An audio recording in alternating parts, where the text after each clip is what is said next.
ছেলে সন্তান সবার হয় না, যার হয় সেই পৃথিবীর সবচেয়ে বড় ভাগ্যবান।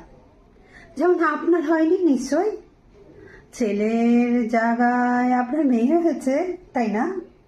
কি শুনতে খারাপ লাগছে তো?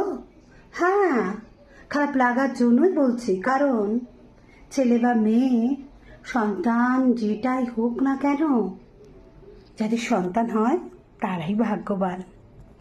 মেয়ে যদি গৃহে লক্ষ্মী হয়, তাহলে ছেলের গৃহে ছেলেও নারায়ণ। ছেলে মেয়ে একে অপরের পরিপূরক। শুধু একটা সুস্থ সন্তানই হচ্ছে আসল বিষয়।